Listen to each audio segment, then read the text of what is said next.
തീവ്ര ആശയവും തീവ്രവാദവും MT ധാരിമിനെ കയറി കളിച്ചാലുണ്ടല്ലോ വിവരം കേട്ടറിയും. കള്ളന്മാരൊക്കെ മുജാഹിദുകളാണ്. وقل جاء الحق وزهق الباطل إن الباطل كان زهوقا. ബിസ്മില്ലാ അൽഹംദുലില്ലാ. പ്രിയമുള്ളവരെ, പരിശുദ്ധ ഖുർആനിലെ ഒരു വചനം പാരായണം ചെയ്തുകൊണ്ട് ബഹുദൈവ ആരാധനയ്ക്ക് അത് തെളിവുണ്ടാക്കുകയും മരിച്ച ആളുകളോട് സഹായം ചോദിക്കാത്ത ആളുകൾ സത്യനിഷേധികളും കാഫിറുകളുമായി വരുത്തി തീർക്കുകയും ലോകത്ത് ഇന്ന് വരെ വന്ന സർവ്വ പ്രവാചകന്മാരെയും സത്യനിഷേധികളും കാഫിറുകളും ഒരർത്ഥത്തിലാക്കി തീർക്കുകയും ചെയ്ത MT ധാരിമിയോട് ചില ചോദ്യങ്ങൾ ചോദിച്ചപ്പോൾ അദ്ദേഹം മുങ്ങുകയും ആദർശം അമാനത്താണെന്നുള്ള സമ്മേളനം നടത്തിക്കൊണ്ടാണ് ഇതൊക്കെ ചെയ്തിട്ടുള്ളത്. അതിനെതിരായി അബൂ താഹിർ ഫൈസി നിസാമി ബിരുദം എടുത്ത മാനന്തവാടിക്കാരൻ അതിന് മറുപടി പറയുകയും തഫ്സീർ വായിച്ചുകൊണ്ട് മുശ്രിക്കുകളായി ചത്തുപോയ ആളുകളോട് സഹായം ചോദിക്കാത്ത ആളുകൾ, സഹായം പ്രതീക്ഷിക്കാത്ത ആളുകൾ കാഫിറുകളും സത്യനിഷേധികളെന്ന് സ്ഥാപിക്കുകയും ചെയ്തു. ആ വീഡിയോ നിങ്ങളൊന്ന് കണ്ടു നോക്കൂ. അവിശ്വാസികൾ നിരാശപ്പെട്ടതുപോലെ മരിച്ചുപോയ കബറാളികൾ അവരുടെ മരണത്തോടുകൂടി അവർ അസ്തമിച്ചു എന്നാണ് മക്കയിലും മദീനയിലും ഒക്കെ ഉണ്ടായിരുന്ന അവിശ്വാസികളുടെ കാഴ്ചപ്പാട്. അവിശ്വാസികളുടെ കാഴ്ചപ്പാട് എന്താണ്? മരിച്ച കബറാളികളിൽ നിന്ന് ഇനി ഒന്നും ഇങ്ങോട്ട് പ്രതീക്ഷിക്കേണ്ടതില്ല. അപ്പൊ പിന്നെ ഇവിടുത്തെ വഹാബികളും മൗദൂദികളുമായ വിദഅത്തുകാർ അവർ പറയുന്നത് മരിച്ചു കഴിഞ്ഞാൽ പിന്നെ അങ്ങോട്ടില്ല അവിടെ ഇങ്ങോട്ടില്ല, ഭൗതികമായ ബന്ധങ്ങൾ മാത്രമേ ഉള്ളൂ. നിരാശരായത്, അവരാശ മുറിഞ്ഞത് എന്താണ്? അയ്യുബഅസു ഔ യുസാബു, ഒന്നെങ്കിൽ അവരെ പുനർജീവിപ്പിക്കപ്പെടുമെന്ന് ഇവർക്ക് യാതൊരു പ്രതീക്ഷയില്ല, മരിച്ചുപോയ ആളുകളെ, അല്ലെങ്കിൽ അവർക്ക് പ്രതിഫലം കിട്ടുമെന്ന് യാതൊരു പ്രതീക്ഷയുമില്ല. മൂന്നാമതൊരു അഭിപ്രായം, ഔ യനാലുഹും ഖൈറും മിൻഹും, ആ കബറാളികളിൽ നിന്ന് ഇവർക്ക് കാഫിരീങ്ങൾക്ക് എന്തെങ്കിലും ഒരു ഖൈറ് കിട്ടുമെന്നും, അതായത് മരിച്ചുപോയ ആളുകളിൽ നിന്ന് എന്തേലും ഒരു ഖൈറ്, നന്മ ഈ ജീവിച്ചിരിക്കുന്ന കുഫാരിങ്ങൾക്ക് കിട്ടുമെന്നും അവർക്ക് പ്രതീക്ഷയില്ല. അതാണ് കാഫിരീങ്ങളുടെ വിശ്വാസം. അപ്പോൾ അതിൻ്റെ നേരെ ഓപ്പോസിറ്റല്ലേ മുസ്ലിങ്ങളുടെ വിശ്വാസം? അതായത് മരിച്ചുപോയ ആളുകളിൽ നിന്ന് നന്മ കിട്ടും, മരിച്ചുപോയാലും അവരിൽ നിന്ന് നന്മകൾ കിട്ടും എന്ന വിശ്വാസമാണ് മുസ്ലിങ്ങളുടെ വിശ്വാസം എന്ന് ഇതിൽ നിന്ന് വളരെ വ്യക്തമാണ്. മരിച്ചുപോയ സത്യനിഷേധികളായിട്ടുള്ള കുഫാറുകളിൽ നിന്ന് ഒരു ഉപകാരവും കിട്ടില്ല എന്ന് സത്യനിഷേധികളായിട്ടുള്ള ആ കുഫാറുകൾ വിശ്വസിച്ചു. അങ്ങനെ വിശ്വസിക്കാൻ പാടില്ല. അതിന്റെ ഓപ്പോസിറ്റ് ആയിട്ട് നമ്മൾ വിശ്വസിക്കണം. എന്താണ് വിശ്വസിക്കേണ്ടത്? മരിച്ചുപോയ ആ കാഫിര്യങ്ങളിൽ നിന്ന്, അബൂജഹല്, ഉത്ബത്ത്, ഷൈബത്ത് പോലുള്ള ആളുകളിൽ നിന്ന് നമുക്ക് ഉപകാരം കിട്ടും. അവരെ വിളിച്ച് പ്രാർത്ഥിക്കണം, ഇസ്തിഗാസ ചെയ്യണം, സഹായം ചോദിക്കണം. ഈ സഹായം ചോദിക്കാത്ത ആളുകളെ സത്യനിഷേധികളും കാഫിറുമാണ്. ആര് വ്യാഖ്യാനിച്ചു? ഈ മുസ്ലിയാർ വ്യാഖ്യാനിച്ചു കൊണ്ടെത്തിച്ചു. പരിശുദ്ധ ഖുർആനിലെ ഒരു ആയത്ത് തെറ്റായിട്ടുള്ള വ്യാഖ്യാനിക്കുകയും ബഹുദൈവ ആരാധനയ്ക്ക് തെളിവാക്കുകയും ചെയ്തപ്പോൾ ഉണ്ടായ ഭവിഷ്യത്താണ് നിങ്ങൾ കണ്ടത്. ഈ മുസ്ലിയാരോട് ഒരു 5ഓളം ചോദ്യങ്ങൾ ഞാൻ ചോദിച്ചിരുന്നു. അതിന് ഇതുവരെ മറുപടി പറഞ്ഞിട്ടില്ല. ഒന്നും കൂടി ചോദ്യം ആവർത്തിക്കുകയാണ്. വേറെ ആർക്കെങ്കിലും ചിന്ത വരാൻ വേണ്ടി, സമസ്തയിലുള്ള സാധാരണക്കാർക്കെങ്കിലും ഒന്ന് ബോധോദയം ഉണ്ടാവട്ടെ എന്ന് കരുതി 5 ചോദ്യങ്ങൾ ആവർത്തിക്കുകയാണ്. ഒന്നാമത്തെ ചോദ്യം ഞാൻ ചോദിച്ചിരുന്നുള്ളത്, മരണപ്പെട്ട ആളുകളോട് സഹായം ചോദിക്കാൻ പഠിപ്പിക്കാൻ വന്ന ഒരു പ്രവാചകന്റെ പേര്. ഒരാൾ മരണപ്പെടുകയും അയാളെ കൊണ്ടുപോയി ഖബറടക്കുകയും അവിടെ ഖബർ കെട്ടിപ്പൊക്കി അവിടെ ഉറൂസ് കഴിക്കാൻ, അവിടെ നേർച്ച വഴിപാടുകൾ അർപ്പിക്കാൻ, അവരോട് പ്രാർത്ഥിക്കാൻ അഥവാ ഇസ്തിഗാസ എന്ന പേരിൽ അവരോട് സഹായം ചോദിക്കാൻ, ഇങ്ങനെ ഒരു മതം പഠിപ്പിക്കാൻ വന്ന് ലോകത്ത് വന്ന ഒരു പ്രവാചകന്റെ പേര്. രണ്ടാമതായി ചോദിച്ചിട്ടുള്ളത്, ഷഹാദത്ത് വചനത്തിന്റെ നിബന്ധനകൾ അബൂജഹലിന് അറിയാമായിരുന്നു. കാരണം അള്ളാഹുവിന്റെ റസൂലാണ് പഠിപ്പിച്ചു കൊടുത്തത്. അതുകൊണ്ട് അവൻ അംഗീകരിച്ചില്ല. അംഗീകരിച്ചിരുന്നെങ്കിൽ അവന് വിളിച്ച് സഹായം ചോദിച്ചിരുന്ന മരണപ്പെട്ടു പോയ ഇബ്രാഹിം നബി അലൈഹി സ്വലാം, ലാത്ത, വദ്, സുവാ, യഹൂസ്, യഹൂഖ്, നസർ ഇതുപോലുള്ള ആളുകളെ ഉപേക്ഷിക്കേണ്ടി വരുമായിരുന്നു. എന്നാൽ അത് സ്വീകരിക്കാത്ത, അത് ഉപേക്ഷിക്കാൻ അവർ തയ്യാറായില്ല. എന്നാൽ സമസ്ത മുസ്ലിയാക്കന്മാർ പഠിപ്പിക്കുന്ന തൗഹീദ് അനുസരിച്ച് മരണപ്പെട്ട ആരോട് സഹായം ചോദിക്കാം. അബൂജഹല് ചെയ്യുന്നതിനേക്കാളും അല്പം കൂടി ഗുരുതരമായിട്ടുള്ള ശിർക്കാണ് ഇവർ ചെയ്യുന്നുള്ളത്. തെളിവ് ഞാൻ സ്ഥാപിക്കും ഇൻഷാ അല്ലാഹ് ഈ വീഡിയോയിൽ തന്നെ. അതിന് ഷഹാദത്ത് വചനത്തിന്റെ നിബന്ധനകൾ സമസ്തയിലൂടെ ഏത് മദ്രസകളിലാണ്, ഏത് ദർസിലുകളിലാണ് പഠിപ്പിക്കുക, ആ കിതാബിന്റെ പേര് ഒന്ന് പറഞ്ഞിട്ടുണ്ട്. അതേപോലെ തന്നെ ഇവര് നസ്രാണികളുടെ ബുക്കാണ്, അള്ളാഹുവിന്റെ റസൂൽ വിരോധിച്ച ഖബർ കെട്ടിപ്പൊക്കി ഹറാമിന്റെ വരുമാനം ഉണ്ടാക്കി നസ്രാണികൾ എഴുതിയ ബുക്കാണ് സമസ്തയുടെ പള്ളി ദർസിൽ പഠിപ്പിക്കുന്നില്ല, അൽ മുൻജിദ് എന്നുള്ള പുസ്തകം. ആ പുസ്തകത്തിൽ നോക്കി പരിശുദ്ധ ഖുർആനിലെ സൂറത്തുൽ മുംതഹിനയുടെ ആയത്തിന്റെ പദാനുപദം അർത്ഥം തർക്കീബോട് കൂടി പറഞ്ഞിട്ട് ഏത് പദത്തിലാണ് മരിച്ച ആളുകളിൽ നിന്ന് ജീവനോടെയുള്ള ആളുകൾ സഹായം പ്രതീക്ഷിച്ചില്ല എന്നുള്ളത് ഏത് പദത്തിന്റെ അർത്ഥമാണെന്ന് പറയാൻ പറഞ്ഞു. മുസ്ലിയാർ പറഞ്ഞിട്ടില്ല. അതേപോലെ തന്നെ നാലാമതായിട്ട് ഞാൻ ചോദിച്ചിട്ട് ഒരു ചോദ്യം, മരിച്ച ആളുകളോട് ഈ അർത്ഥത്തിൽ മൂപ്പര് വ്യാഖ്യാനിച്ച പ്രകാരം മരണപ്പെട്ട ആളുകളോട് സഹായം ചോദിക്കാത്ത ആളുകൾ സത്യനിഷേധികളും കാഫിറുകളുമാണെന്നാണ് പറഞ്ഞത്. അപ്പൊ അതിന്റെ അർത്ഥത്തിൽ നിബന്ധനയായി ഈ നിബന്ധന ഏത് പണ്ഡിതാണ്, മുത്തലഖും മുജ്തദീങ്ങളായിട്ടുള്ള ഏത് മദ്ഹബിന്റെ ഇമാമാണ്, ഏത് ഇമാമിങ്ങളാണ് മരണപ്പെട്ട ആളുകളോട് സഹായം ചോദിക്കൽ നിർബന്ധമാണെന്ന് പഠിപ്പിച്ചിട്ടുള്ളത്? ഇങ്ങനെയുള്ള ചില ചോദ്യങ്ങൾ ഞാൻ ചോദിച്ചിരുന്നു, മൂപ്പര് മറുപടി ഇതുവരെ പറഞ്ഞിട്ടില്ല. ഇനി മരിച്ച ആളുകളോട് മക്കത്തുണ്ടായിരുന്ന മുശ്രിക്കുകൾ സഹായം ചോദിച്ചിട്ടുണ്ടായിരുന്നോ? തെളിവുകളുണ്ട്, ചോദിച്ചിരുന്നു. മരണപ്പെട്ടു പോയ ലാത്തയോട് വരെ സഹായം ചോദിക്കാം എന്ന് ഒരു മുസ്ലിയാർ പ്രസംഗിക്കുന്നു. നിങ്ങളൊന്ന് കേൾക്കും. ഫത്ഹുൽ ബാരിയിൽ പറഞ്ഞ ഔലിയാക്കന്മാരുടെ പേരാണ് എന്ന അഭിപ്രായം എടുക്കുകയും അങ്ങനൊരു ഒലിയുണ്ടെന്ന് ഞാൻ ഉറച്ചു വിശ്വസിക്കുകയും ആ ഒലി എന്ന നിലയിൽ അല്ലാഹു സുബ്ഹാനഹു വ തആല അദ്ദേഹത്തിന് സഹായിക്കുവാൻ കഴിവ് കൊടുത്തിട്ടുണ്ടെന്ന വിശ്വാസത്തോടെ ബഹുമാനപ്പെട്ട ലാത്ത എന്ന മഹാനായ ഒലിയെ എന്നെ സഹായിക്കണമേ എന്ന് എനിക്ക് ഇസ്തിഗാഥ ചെയ്യുന്നത് കൊണ്ട് വിരോധമില്ല. അത് ചെയ്യൽ അനുവദനീയം ആണ്. ആ വിശ്വാസപ്രകാരം ചെയ്യുന്നത് കൊണ്ട് വിരോധമില്ല. എന്ന് പറഞ്ഞത് അവരുടെ കാഴ്ചപ്പാടിൽ അള്ളാഹുവിലേക്ക് ഏറ്റവും അടുത്ത ഒരു വ്യക്തിയായിരുന്നു. ഹജ്ജിന് വരുന്ന ആളുകൾക്ക് സവീഖ് ഉണ്ടായിരിക്കുന്ന നല്ലൊരു വ്യക്തിയായിരുന്നു എന്നാണ് ഇബ്നു അബ്ബാസ് റളിയല്ലാഹു അൻഹു റിപ്പോർട്ട് ചെയ്തതായി ഇമാം ബുഖാരി റഹിമഹുല്ലാഹ് ഉദ്ധരിച്ച ഹദീസിൽ കാണാൻ പറ്റും. അതിനെ വിശദീകരിക്കുകയാണ് ഫത്ഹുൽ ബാരിയിൽ. അപ്പോ നല്ല സജ്ജനങ്ങളെ അവർ ലക്ഷ്യം വെച്ചിരുന്നു എന്നുള്ള തെളിവാണ്. അതേപോലെ ഇബ്രാഹിം നബി അലൈഹി ഇസ്ലാമിന്റെ പ്രതിമ ഉണ്ടാക്കിയിരുന്നു, ഇസ്മായിൽ നബി അലൈഹി ഇസ്ലാമിന്റെ പ്രതിമ ഉണ്ടാക്കിയിരുന്നു. അതേപോലെ തന്നെ അബീസീനിയയിലുള്ള ഒരു കസീനയെ കുറിച്ച് റസൂൽ സല്ലല്ലാഹു അലൈഹി വസല്ലമയോട് ഉമ്മു സലമ റളിയല്ലാഹു അൻഹ പറഞ്ഞത് ആയിഷ റളിയല്ലാഹു അൻഹ ഉദ്ധരിക്കുന്നുണ്ട്. അക്കൂട്ടർ എന്ത് ചെയ്യും? അവരിലിടയിലുള്ള സജ്ജനങ്ങൾ മരണപ്പെട്ട് കഴിഞ്ഞാൽ അവരുടെ ഖബറിന്റെ സദൃവൃത്തരായിട്ടുള്ള ആളുകൾ മരണപ്പെട്ട് കഴിഞ്ഞാൽ അവരുടെ മഖ്ബറ, അവരുടെ മറമാടിയ സ്ഥലത്തിന് ചുറ്റും ആരാധന കേന്ദ്രം ഉണ്ടാക്കും. അതാണ് പറയുന്നുള്ളത്, അള്ളാഹുവിന്റെ ശാപമുണ്ട് ആർക്ക്? ജൂതന്മാർക്കും നസ്രാണികൾക്കും. അവരെന്താണ് ചെയ്തത്? അമ്പിയാക്കന്മാർ മരണപ്പെട്ടു കഴിഞ്ഞാൽ അവരുടെ ഖബറുള്ള സ്ഥലത്ത് അള്ളാഹുവിനെ ആരാധിക്കുന്ന കേന്ദ്രമാക്കിയെന്ന്.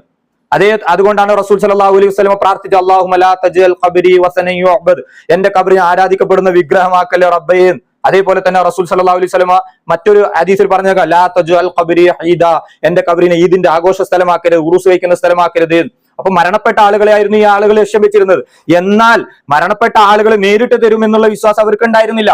അതാണ് അല്ലാഹു സുബ്ഹാനഹു വ തആല സൂറത്ത് യൂനുസിന്റെ 18-ാമത്തെ ആയത്തിൽ പറഞ്ഞത്, അവർക്ക് ഉപകാരമോ ഉപദ്രവമോ ചെയ്തു തരാൻ സാധിക്കാത്ത ആളുകൾ, ഈ ആളുകള് അള്ളാഹുവിന് പുറമെയുള്ള ആളുകൾ വിളിക്കുന്നു. എന്നിട്ട് അവർ പറയുന്നുണ്ട്, വയഖൂലൂന, അവർ പറയും, ആ ഉലാഹി, ഈ ആളുകളാവുന്നു ശുഫആഉന ഇൻദല്ലാഹ്, അള്ളാഹുവിന് ഞങ്ങൾക്ക് വാങ്ങി തരുന്ന ആളുകളാണ്, നേരിട്ട് തരാനുള്ള ഒരു കഴിവ് അവർക്കില്ല. അതേപോലെ യുഖർരിബൂന ഇലല്ലാഹി സുൽഫ, അള്ളാഹുവിലേക്ക് അടുപ്പിക്കുന്ന ആളുകളാണ്. അതേപോലെ അല്ലാഹു സുബ്ഹാനഹു വ തആല പറയുന്നുണ്ട്, അവർ വിളിച്ച് സഹായം ചോദിച്ചിരുന്ന ആൾ, പ്രാർത്ഥിച്ചിരുന്ന ആൾ മരണപ്പെട്ട ആളുകളാണെന്ന്. അല്ലാഹു സുബ്ഹാനഹു വ തആല പരിശുദ്ധ ഖുർആനിലെ സൂറത്തുൻ നാലിന്റെ 21-ാമത്തെ വചനത്തിൽ പറയുന്നുണ്ട്, അള്ളാഹുവിന് പുറമെ അവർ വിളിക്കുന്ന ആളുകൾ അംവാത്തുകൾ, മരണപ്പെട്ട ആളുകളാണ്, ജീവനുള്ളവരല്ല. അവർ എപ്പോഴാണ്, ഏത് സമയത്താണ് പുനർജീവിപ്പിക്കപ്പെടുക എന്ന് പോലും ഈ വിളിക്കുന്ന ആളുകൾക്ക് അറിയില്ല. അതേപോലെ സൂറത്തുൽ ഇസ്രായിൽ പറയുന്നുണ്ട്, അല്ലാഹു സുബ്ഹാനഹു വ തആല ആരെയാണ് ഇവർ വിളിക്കുന്നത്? അള്ളാഹുവിലേക്ക് ഏറ്റവും അടുത്ത ആളുകൾ തന്നെ അവരിലുണ്ട്. ഇവർ ആരെയാണ് വിളിച്ചത്? അവർ അള്ളാഹുവിൽ നിന്ന് ഞങ്ങൾക്ക് വാങ്ങിത്തരും, അള്ളാഹുവിലേക്ക് ഏറ്റവും അടുത്ത ആളുകളാണ് എന്ന് പറഞ്ഞുകൊണ്ട് ഇവര് അള്ളാഹുവിലേക്ക് ഇടയാളന്മാരുണ്ടാക്കി. എന്നാൽ ആ വിളിക്കുന്ന ആളുകൾക്ക് സ്വന്തമായി കഴിവുണ്ട് എന്നുള്ള വാദം അവർക്കും ഉണ്ടായിരുന്നില്ല. കാരണം അവരുടെ ഹജ്ജിന് വരുന്ന സമയത്തുള്ള അവരുടെ തൽബിയത്ത് നോക്കിയാൽ നമുക്ക് മനസ്സിലാകും. നോക്കൂ, അവിടെ പറഞ്ഞ ലബ്ബൈക് അല്ലാഹുമ്മ ലബ്ബൈക് ലാ ശരീക ലക ഇല്ലാ ശരീകൻ ഹുവ ലക തംലികു വമാ മലക. അബൂജഹൽ പറഞ്ഞ വാദാണ്. അബൂജഹൽ എന്താണ് പറഞ്ഞത്? അള്ളാഹുവേ, നിന്റെ വിളിക്കുത്തരം നൽകി ഞങ്ങൾ ഇതാ വന്നിരിക്കുന്നു, നിനക്കൊരു പങ്കുകാരുമില്ല എന്ന് പറയുമ്പോൾ റസൂൽ സല്ലല്ലാഹു അലൈഹി വസല്ലം നിർത്തുന്നു. അപ്പോ അബൂജഹൽ രണ്ട് പദങ്ങളും കൂടി കൂട്ടി പറക്കും, തംലികുഹു വമാ മലക. ചില ആളുകളുണ്ട്, അത് നീ ഉടമപ്പെടുത്തിയ ആളുകളാണ്, അവരോട് ചോദിച്ചു കഴിഞ്ഞാൽ അവർ നിന്നിൽ നിന്ന് ഞങ്ങൾക്ക് വാങ്ങിത്തരുന്ന ആളുകൾ, മിഡൽമാർ. അള്ളാഹുവിനോട് നേരിട്ട് അവർ ചോദിക്കില്ല, കാരണം അതിനുള്ള അവകാശം അവർക്കില്ല എന്നാണ് അവർ വാദിച്ചിരുന്നത്. ലോകത്തിന്റെ തദ്ബീർ മുഴുവനും ചെയ്യുന്ന ആര്? അള്ളാഹു ആണെന്ന് അവർ സമ്മതിച്ചിരുന്നു. പേരോട് അബ്ദുറഹ്മാൻ സഖാഫി പറയുന്നു, ഒന്ന് കേട്ടു നോക്കൂ. സർവ കാര്യങ്ങളെയും നിയന്ത്രിക്കുന്നവൻ ആരാണ്? അതേ, അബൂജഹലടക്കം പറയേണ്ടി വരും, അല്ലാഹ് അതാ സർവ കാര്യങ്ങളും നിയന്ത്രിക്കുന്നവനില്ല. അപ്പോ ലോകത്തിന്റെ മുഴുവനും കാര്യങ്ങൾ ആരാണ് നിയന്ത്രിക്കുന്നത്? അബൂജഹലെ എന്ന് ചോദിച്ചാൽ അബൂജഹൽ പറയും അള്ളാഹു ആണ് എന്ന്. പരിശുദ്ധ ഖുർആൻ സൂറത്ത് യൂനുസിന്റെ 31-ാമത്തെ ആയത്താണ്. നോക്കൂ, ഇനി കാന്തപുരം അബൂബക്കർ മുസ്ലിയാരും സമസ്തക്കാരും എഴുതി വെച്ച വാദം, കാന്തപുരം അബൂബക്കർ മുസ്ലിയാരും ഒന്ന് പറയട്ടെ, ആരാണ് ലോകത്തിന്റെ കാര്യങ്ങൾ മുഴുവനും നിയന്ത്രിക്കുന്നത് എന്ന് നമുക്ക് ആദ്യം കേൾക്കാം. മുഹമ്മദ് അബൂബക്കറുൽ മടവൂരി വൽ മഷ്ഹൂർ ബിസിയം വലിയില്ല ഫൽ മുദബ്ബിറാത്തി അംറൻ, അള്ളാഹുവിന്റെ കാര്യങ്ങൾ ഈ ലോകത്ത് നിയന്ത്രിക്കാൻ അള്ളാഹു മറ്റു ചിലരെ ഏൽപ്പിച്ചിട്ടുണ്ട്. അർവാഹുൽ മുഅ്മിനീൻ, മുഅ്മിനീങ്ങളുടെ ആത്മാവുകൾ ആണ്. അപ്പൊ ലോകത്തിന്റെ മുഴുവൻ കാര്യങ്ങൾ നിയന്ത്രിക്കുന്നുള്ളത് മരണപ്പെട്ടു പോയ ഔലിയാക്കന്മാരാണ്. അതുകൊണ്ട് അവരോട് നേരിട്ട് ചോദിക്കാന്ന്. മക്ക മുശ്രിക്കുകൾ പോലും ആവാദം ഉണ്ടായിരുന്നില്ല നേരിട്ട് ചോദിക്കാന്നുള്ളത്. അവരോട് ചോദിച്ചു കഴിഞ്ഞാൽ അവർ അള്ളാഹുവിൽ നിന്ന് വാങ്ങിത്തരും. എന്നാൽ ഇവർ പറയുന്നുണ്ട് അവർക്ക് തന്നെ ചില കൈകാര്യകർത്തം ഉണ്ട്, അതുകൊണ്ട് അവരോട് നേരിട്ട് ചോദിച്ചാൽ അവർ തന്നെ തരുമെന്ന്. ഇതിന് ഈ മുസ്ലിയാർ പറയുന്നത് ഞാൻ കേൾപ്പിക്കാം. ഇത് ഇവര് CM സ്മരണികയിൽ എഴുതി വെച്ചിട്ടുണ്ട്. ഇവർക്ക് മരണപ്പെട്ടു പോയ ആളുകൾ അള്ളാഹുവിനെ പോലെയാണ്. അള്ളാഹു കാണുന്നത് പോലെ കാണും, അള്ളാഹു കേൾക്കുന്നത് പോലെ കേൾക്കും, അള്ളാഹു പ്രവർത്തിക്കുന്നത് പോലെ പ്രവർത്തിക്കും. ഷേഖ് ജീലാനിയെ കുറിച്ചും CM മടവൂരിനെ കുറിച്ചും ആ മടവൂർ സ്മരണികയിൽ എഴുതി വെച്ചതാണ് നിങ്ങൾ ഇപ്പോൾ കാണുന്നുള്ളത്. ഇനി നോക്കൂ, അടുത്തതായിട്ട് ഈ വാദം ആരുടേതാണെന്ന് പേരോട് അബ്ദുറഹ്മാൻ സഖാഫി ഒന്ന് പറയട്ടെ, അതൊന്നും നിങ്ങൾ കേൾക്കൂ. അവന്റെ അധികാരം ആർക്കും റബ്ബ് വിട്ടുകൊടുത്തിട്ടും ഇല്ല. ഷിയാക്കളുടെ കൂട്ടത്തില്, റാഫിളത്തിന്റെ കൂട്ടത്തിൽ ഒരു കമ്പനി ഉണ്ടായിരുന്നു.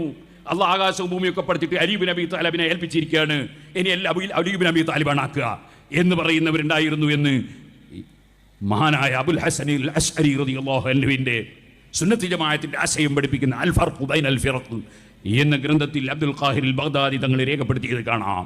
ഇതുപോലെ ക്രിസ്ത്യാനികളിൽ ചിലർ പടച്ചവൻ ആകാശഭൂമികളെ പഠിച്ചിട്ട് എല്ലാം യേശുക്രിസ്തുവിനെ ഏൽപ്പിച്ചിരിക്കുകയാണ് എന്ന് പറയുന്നവരുണ്ടായിരുന്നു. അതൊക്കെ ശിർക്കിന്റെ വാദമാണ്. സഹോദരങ്ങളെ കേട്ടല്ലോ, ഇതൊക്കെ ഷിർക്കിന്റെ വാദമാണ്. അബൂജഹലിനേക്കാളും പേച്ചവാദമാണ്. ലോകത്തിന്റെ തദ്ബീർ, കൈകാര്യകർത്തം മരിച്ചുപോയ ഔലിയാക്കൾക്കുണ്ട്, അതുകൊണ്ട് അവരോട് നേരിട്ട് ചോദിക്കാം, എന്തും ചോദിക്കാം, ആരോട് ചോദിക്കാം, വിഗ്രഹത്തോട് ചോദിക്കാം, മരണപ്പെട്ട ആളുകളോട് ചോദിക്കാം. ഷിയാക്കൾ എഴുതി വെച്ചതാണ് ഇത്. ഇനി അബൂ താഹിർ ഫൈസി ഡബിൾ ഡിഗ്രി ആ മിസാമി ബിരുദം എടുത്ത മാനന്തവാടിക്കാരൻ MT ദാരിമി എനിക്കെതിരായിട്ട് ഇട്ട മൂപ്പര് പറയുന്ന ഒരു വോയിസ് നിങ്ങൾ ഒന്ന് കേൾക്കൂ. പക്ഷെ അള്ളാഹു താല അവിടെ പറഞ്ഞ എന്താ, നിങ്ങൾ ആരോട് സഹായം ചോദിച്ചാലും അതൊക്കെ എൻ്റെ അടുത്ത് നിന്നുള്ള സഹായമാണെന്ന് നിങ്ങൾ വിശ്വസിക്കണം.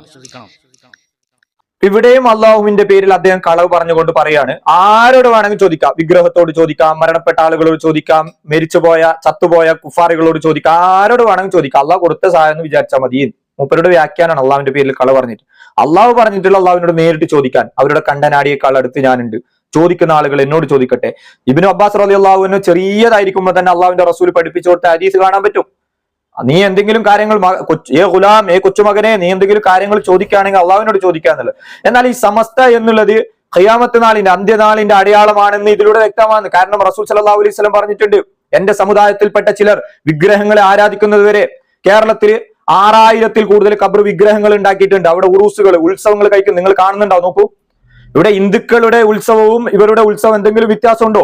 അമ്പലങ്ങളിൽ നടക്കുന്നുള്ളതും ഈ സമസ്തക്കാരുടെ ഖബർ വിഗ്രഹങ്ങൾ അടുത്ത് നടക്കുന്ന എന്തെങ്കിലും വ്യത്യാസമുണ്ടോ? അവിടെ കൊടി ഉയർത്തലുണ്ട്, അവിടെ നേർച്ച വഴിപാടുകൾ അർപ്പിക്കുന്നു, അവിടെ അന്നദാനം കൊടുക്കുന്നുണ്ട്. അവിടുത്തെ ഹിന്ദുക്കളാണെന്നുണ്ടെങ്കിൽ ആ വിഗ്രഹങ്ങളിലൂടെ ആളുകളോടല്ല, വിഗ്രഹങ്ങളുടെ പിന്നിലുള്ള ശക്തിയായ ദൈവത്തിനോടാ ചോദിക്കുന്നത്. ഇവരാണോ ആ ഖബറിലുള്ള ആരോട് നേരിട്ടാണ് ചോദിക്കുന്നത്?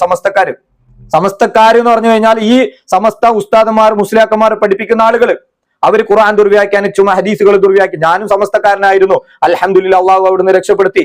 അതേപോലെ തന്നെ റസൂൽ സല്ലല്ലാഹു അലൈഹി വസല്ലം പറഞ്ഞിട്ടുണ്ട്, ലാത്തയെ ആരാധിക്കുന്നത് വരെ അന്ത്യനാൾ സംഭവിക്കില്ല, അന്ത്യനാളിന്റെ അടയാളം ലാത്തയെ വരെ വിളിച്ച് സഹായം ചോദിക്കാം, പ്രാർത്ഥിക്കാം എന്ന് ഇവർ പറഞ്ഞു കഴിഞ്ഞു. നോക്കൂ സഹോദരങ്ങളെ, എത്രമാത്രം ഗുരുതരമായ ഒരു അവസ്ഥയിലാണ് ഇവരുള്ളത്. ചിന്തിക്കൂ സഹോദരങ്ങളെ. മുസ്ലിയാക്കന്മാർക്ക് കൃത്യമായ ഒരു ലക്ഷ്യമുണ്ട്. എന്നാൽ നിങ്ങൾക്കോ അവരുടെ പിന്നാലെ കൂടിയ നിങ്ങൾക്കോ ഒന്ന് ദീനിനെ കുറിച്ച് പഠിക്കൂ, അള്ളാഹുവിനെ കുറിച്ച് പഠിക്കൂ, അള്ളാഹുവിന്റെ പരിശുദ്ധ കലാം ഒന്ന് തുറന്നു നോക്കൂ. എത്ര വ്യക്തമായിട്ട് അള്ളാഹു സുബ്ഹാനഹു വ തആല എല്ലാ ഉപമകളോട് കൂടി വിവരിച്ചു തന്നിട്ടുള്ളത്. ഹുദൻ ലിന്നാസ് എന്നാണ് പറഞ്ഞത്, ജനങ്ങൾക്കുള്ള ഹുദയാണത്. അതേപോലെ ജനങ്ങൾക്ക് മനസ്സിലാക്കാൻ വേണ്ടി എല്ലാം ഉപമകളോടുകൂടി കൃത്യമായി ഞാൻ വിശദീകരിച്ച് തന്നിട്ടുണ്ട്. സൂറത്തുൽ കഹ്ഫിൽ പറയുന്നുണ്ട്. എന്നാൽ മനുഷ്യൻ അത്യധികം തർക്ക സ്വഭാവക്കാരനാണ്, തർക്കിച്ചുകൊണ്ടേ ഉണ്ടാവും. ഇങ്ങനെ പോയി കഴിഞ്ഞാൽ പാരത്രിക ലോകമാണ് നഷ്ടപ്പെടുക. അള്ളാഹു സുബ്ഹാനഹു വ തആല നാം ഓരോരുത്തരെയും സത്യത്തിലായിക്കൊണ്ട് മരിക്കാനും സത്യം മനസ്സിലാക്കാനും അതനുസരിച്ച് ജീവിച്ചു മരിക്കാനും റബ്ബ് സുബ്ഹാനഹു വ തആല തൗഫീഖ് നൽകട്ടെ. അസ്സലാമു അലൈക്കും വറഹ്മത്തുള്ളാഹി വബറകാതുഹു.